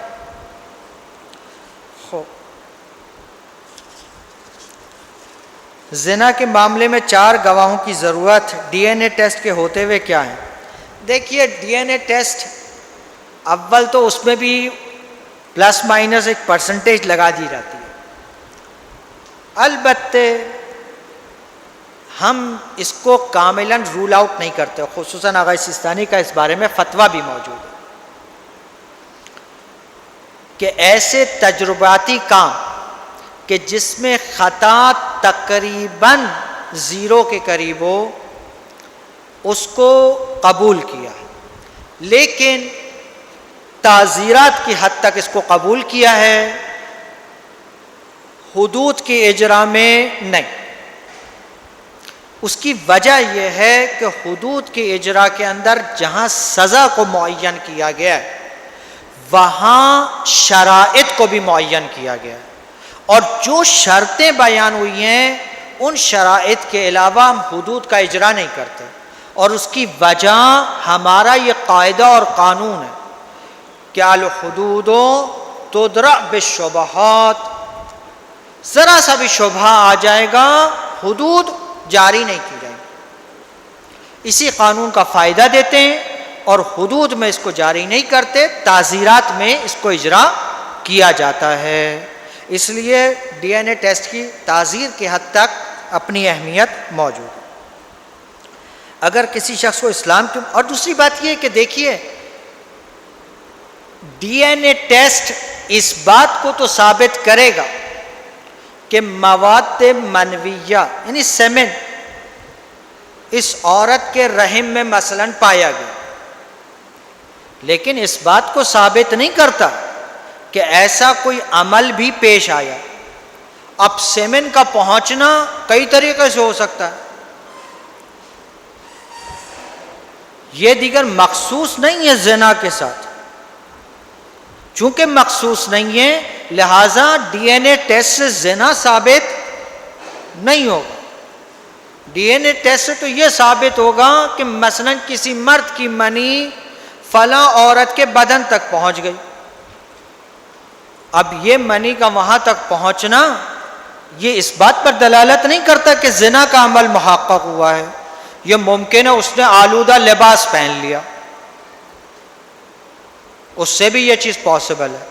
جن گاؤں میں مثلاً ایک نہر ہے وہاں پر سب نہانے جا رہے ہیں، اس نہر میں کوئی مرد کی منی موجود تھی اور وہ عورت کے رحم تک پہنچ گئی، اس طرح قضاوتیں امیر المومنین ایسے اب قضاوتیں آئی ہیں، تو یہ دلیل نہیں بنتی کہ زنا اس سے ثابت ہو جائے، اس لیے صرف ڈی این اے ٹیسٹ اس حوالے سے کافی نہیں ہے، یہ ایک اور بات ہے۔ اور اسی لیے ہم نے کہا کہ جو ہے وہ حدود کبھی بھی ان قسم کے مسائل پر جاری ہونا مشکل ہے۔ اگر کسی شخص کو اسلام کے مطابق حد جاری کر دی جائے تو موت کے بعد اس کو اس گناہ کی سزا ملے گی یا نہیں؟ دیکھیے اگر کوئی سزا اس دنیا میں کما حق ہو اسے مل گئی تو اللہ تعالیٰ ایک گناہ کی 2 بار سزا نہیں دیتا، مگر بعض گناہ کہ جس کے بارے میں خود قرآن کہہ رہا ہے، جیسے ارتداد، اس دنیا میں بھی اگر سزا مل جائے تو اس دنیا کی سزا اپنی جگہ پر باقی۔ بہت سی جگہ پر سزا اس دنیا کی سزا ہے، اس کا آخرت کی سزا سے کوئی تعلق نہیں، وہاں پر آخرت کی سزا اپنی جگہ پر کھڑی رہتی ہے۔ جیسے بعض جگہ قصاص کے مسئلے میں آیا ہے کہ یہ سزا تو اس جانی کے اس عمل کی سزا تھی جو اس نے مثلاً کیا کیا ہے، اولیاء دم کو جو داغدار کیا ہے اس کی سزا ہے۔ یہ اصل سزا جو اس نے انسان کو قتل کیا ہے، وہ اللہ کے ایک مخلوق کو قتل کیا، وہ سزا اپنی جگہ پر باقی ہے۔ یہ مداوع تو اس کا تشفی ہے اس کے لیے کہ جس کا بندہ ہلاک ہوا، اس کا اللہ کی سزا سے کوئی تعلق نہیں ہے۔ وہاں پر آیا ہے کہ آخرت میں اس کی سزا اپنی جگہ۔ اسی طرح مثلاً مفسد فی الارض کی سزا، یہ ضروری نہیں ہے کہ اس دنیا کے اندر رہے۔ بہرحال خلاصہ مطلب یہ کہ بعض سزائیں ایسی ہیں کہ جس کی سزا اگر اس دنیا میں مل جائیں اس کے بعد اس کے لیے کوئی سزا نہیں ہے آخرت میں، اور بعض سزائیں ایسی ہیں کہ نہیں، یہاں کی سزا اپنی جگہ پر، وہاں کی سزا اپنی جگہ پر۔ خصوصاً ارتداد کا مسئلہ واضح ہے۔ چوری کے معاملے میں ہر کسی کا ہاتھ کاٹنا اسلام میں ہے، یہ کچھ قانون میں لچک ہے۔ مثلاً اگر کوئی بچہ بھوک کی وجہ سے روٹی چوری کرتا ہو، میں پورا سوال نہیں پڑھا، مطلب سمجھ میں آ گیا۔ دیکھیے ہاتھ کاٹنے کی سزا شرائط کے ساتھ ہے اور بہت ساری سخت شرائط اس میں موجود ہیں. مقدار معین چوری کرے، ایسی جگہ سے چوری کرے جہاں اس چیز کو محفوظ رکھا گیا ہو، بند تالے میں، جس چیز کو جس طرح محفوظ کیا جاتا ہے اس طرح محفوظ رکھا گیا ہو. اگر کوئی چیز کھلی جگہ پہ رکھ کے چلا گیا، مسجد میں کوئی چیز بھول گیا اور وہاں سے کسی نے اٹھا لی، اس قسم کی چوری پر ہاتھ نہیں کٹتے. ہاں کسی نے لاکر میں رکھی ہوئی، وہاں جا کے لاکر کو توڑ کے نکال کے لے کر گیا، پھر یہ کہ اس کی مقدار ربع دینار سے زیادہ ہو. اسی طرح سے اور بھی شرائط ہیں کہ مثلا قحطی کا دور نہ ہو، کسی نے اسے مجبور نہ کیا ہو، اس سے خالط نہ ہو گیا ہو، وہ اپنا مال سمجھ کے نہ لے گیا ہو. کبھی کبھی ہوتا ہے یہ ریموٹ کنٹرول جو گاڑیوں کے ہیں، یہ ایک کے دوسرے میں بھی کبھی کبھی چل جاتے ہیں. اب وہ بیچارہ گاڑی ایک جیسی، اتفاق سے اس نے بٹن دبایا، وہ سمجھا میری گاڑی، لے کے چلا گیا. یہ اس میں کوئی ہاتھ وات نہیں کٹے گا، وہ لوگ گاڑی اٹھائی. اسی طرح سے عمدن جان بوجھ کر چوری کرے، بالغ عاقل ہو، اس طرح شرائط ہیں، بلا شرط نہیں. تو ہر چوری پر ایسا نہیں ہے کہ ہاتھ کاٹے جائیں. والدین کی طرف سے بچوں کو مارنا کب اس صورت میں دیت لاگو ہوتی ہے؟ کسی بھی صورت میں اگر بچے کو کوئی والدین نقصان پہنچائیں اور ان کا چہرہ یا بدن سرخ ہو جائے، اور اتفاق سے کو پتہ ہے کہ بچوں کی جلد ویسے ہی لطیف ہوتی ہے، نرم و نازک ہوتی ہے، فوراً سرخ ہو جاتی ہے، تو دیا لازم آ جاتی ہے. تو والدین بہت احترام کے ساتھ اپنے بچوں کے ساتھ برخورد کریں، اچھا برتاؤ رکھیں. اللہ تعالیٰ نے والدین کو بچوں کا مالک نہیں بنایا، ان کا سنبھالنے والا بنایا ہے. ان کی پرورش والدین کے سپرد کی ہے، ان کا مال قرار نہیں دیا. لہذا بچوں کا احترام بھی والدین پر لازم ہے، ہاتھ نہ اٹھائیں.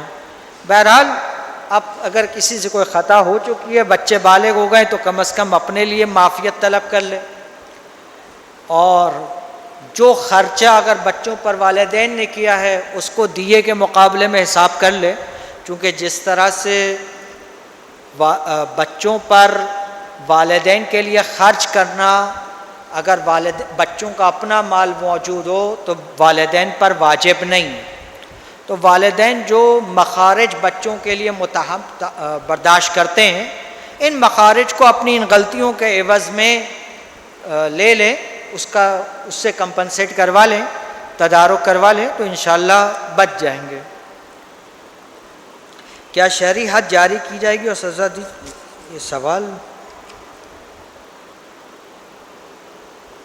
یہ وہی طوال تکراری ہے کہ مثلا اگر شرعی حد کے اجرا کے بعد آخرت میں سزا کی بات، وہ ہم نے تفصیل دے دی کہ سزائیں مختلف ہے. بعض کے اندر کوئی آخرت میں سزا نہیں ہے، بعض کے اندر نہیں، آخرت کی سزا اپنی جگہ پر برقرار ہے.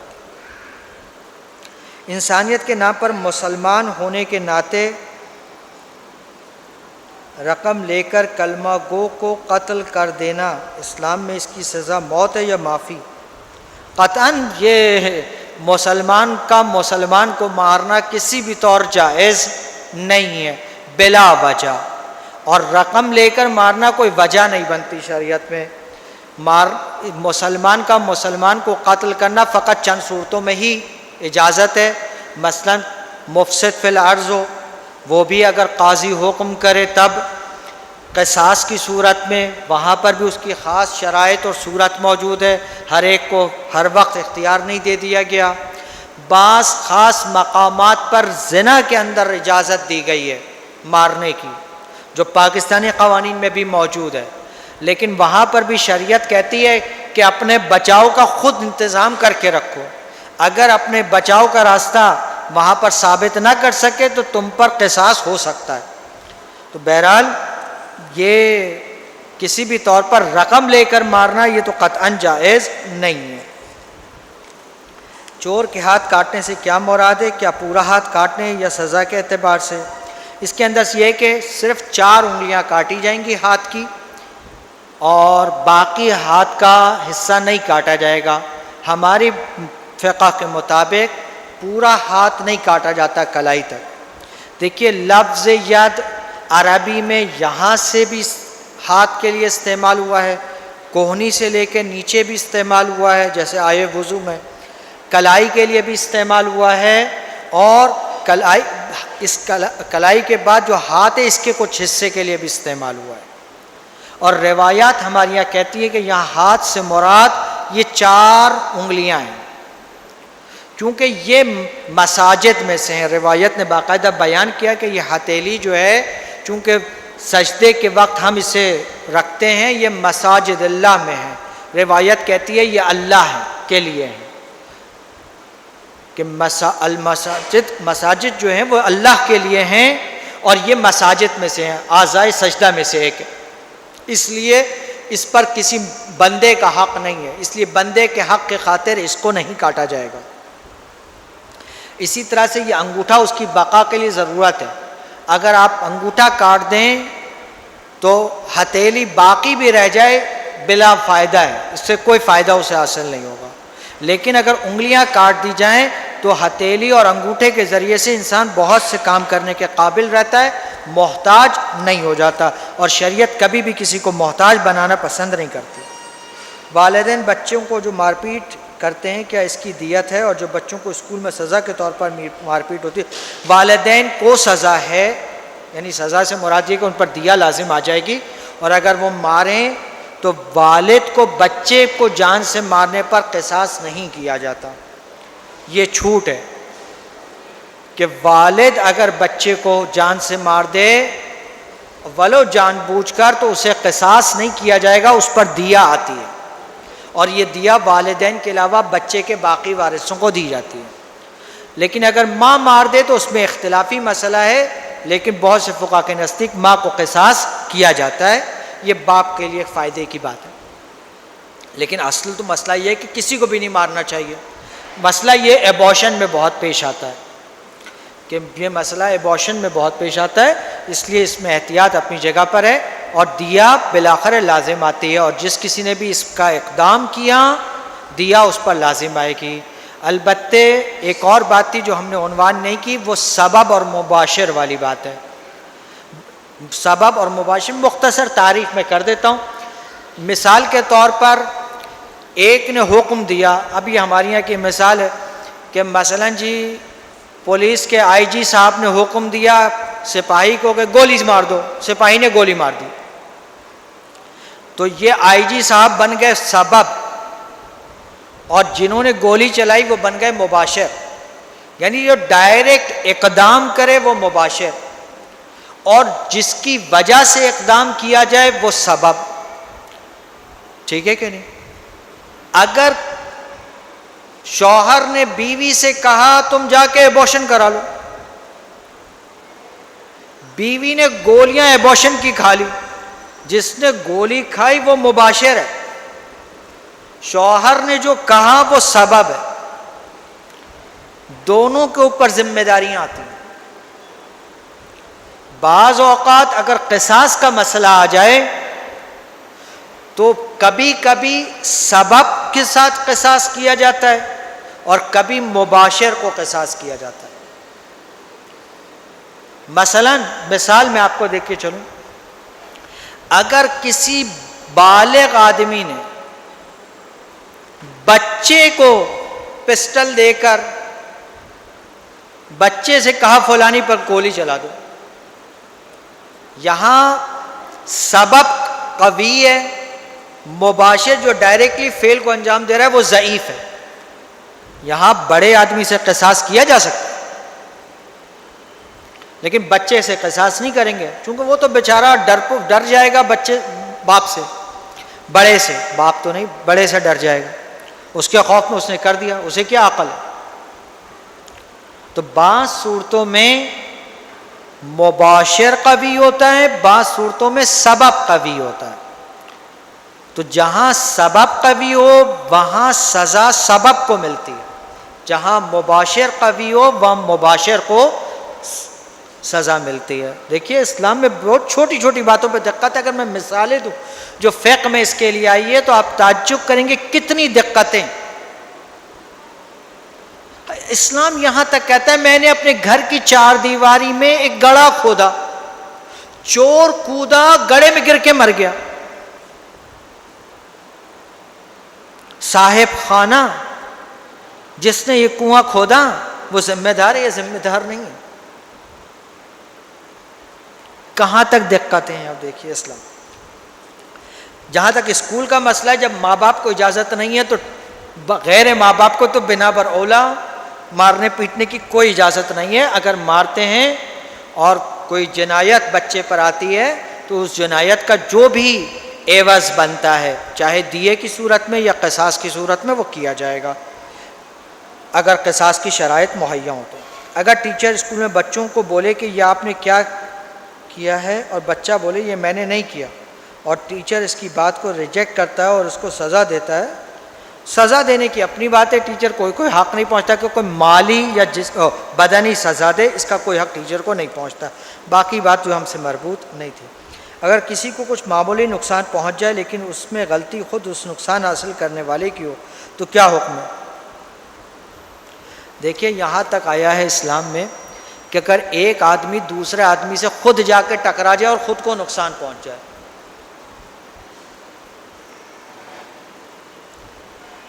میں خود جان بوجھ کر یا غیر جانے بوجھے غلطی سے بھاگتا ہوا کسی سے جا کے ٹکرا گیا اور خود مجھے نقصان پہنچ گیا، اس میں سامنے والے کی کوئی خطا نہیں، کوئی کمپنسیشن اس سے نہیں مانگوں گا، بلکہ اگر سامنے والے کو کوئی نقصان پہنچا تو وہ بھی مجھے دینا ہے۔ تو اسلام میں اس مسائل کے اندر ان مسائل میں بھی بے حد دقتیں اپنی جگہ پر موجود ہیں۔ واقعاً بعض فقہی باب ایسے ہیں کہ اگر ان باب کا مطالعہ کیا جائے تو آپ اش کر اٹھیں گے کہ اسلام میں اتنی دقت کے ساتھ فقہ کو ہمارے لیے طرز زندگی کو بیان کیا ہے، کون سا ایسا پہلو ہے کہ جس کو شریعت نے چھوڑ دیا؟ آپ ڈھونڈتے رہیے آپ کو نہیں ملے گا، کہیں جزئی طور پر کہیں کلی طور پر حکم ضرور بیان کیا، اگر کہیں کوئی چیز رہ گئی ہے یہ ہماری کوتاہی ہے، اسلام کی کوتاہی نہیں ہے، یا تو ہم نے ہمارے معصومین کو بیان نہیں کرنے دیا یا ہم نے ان کے ظہور کے لیے زمینہ فراہم نہیں کیا، میدان نہیں بنایا۔ اب یہ ہماری ذمہ داری ہے کہ ہم اپنے امام کے ظہور کے لیے میدان بنائیں، زمینہ فراہم کریں، شرائط کو مہیا کریں تاکہ وہ ظہور کریں۔ ان کا پردے غیبت میں رہنا ہماری وجہ سے، ہمارے اعمال کا نتیجہ ہے کہ وہ پردے غیبت میں۔ اگر ہم اپنے اعمال کو درست کریں، اگر ہم ان کے لیے تمام امکانات کو فراہم کریں تو کوئی بعید نہیں کہ امام فوراً ظہور کر جائیں۔ یہ ہماری ذمہ داری ہے کہ ہم ان کے لیے حالات کو سازگار بنائیں، اسی دعا کے ساتھ کہ امام زمانہ علیہ السلام کے ظہور میں تعجیل ہو اور ہم سب ان کے حامی، محب، ناصر قرار پائیں اور وہ ہم سے راضی اور خوشنود ہوں۔ ایک صلوات ختم کریں۔ اور محمد آل محمد صلوات، اللہم صلی علی محمد آل محمد۔ سب سے پہلے تو واقعاً معذرت کہ آج ہم وقت سے کافی آگے نکل گئے، لیکن چونکہ آپ کے جو سوالات تھے اس سے آپ کا انٹرسٹ شو ہو رہا تھا، اور چونکہ سوالات زیادہ تھے اور آپ کے انٹرسٹ کو دیکھتے ہوئے یہ مناسب نہیں سمجھا گیا کہ ان سوالات کو روکا جائے، اور سوالات جب یہاں آئے تو ظاہر ہے اس کی باریکیاں اتنی تھیں کہ اگر اس جواب کو مبہم چھوڑ دیا جاتا تو وہ شاید اور زیادہ شبہات پیدا کر دیتا، تو اس کے جوابات کو بھی تفصیلی ہونا ضروری تھا۔ تو انشاءاللہ امید کرتے ہیں کہ اس ٹائم کے ضیاع پہ نہ کوئی حد جاری ہوگی نہ دیت انشاءاللہ۔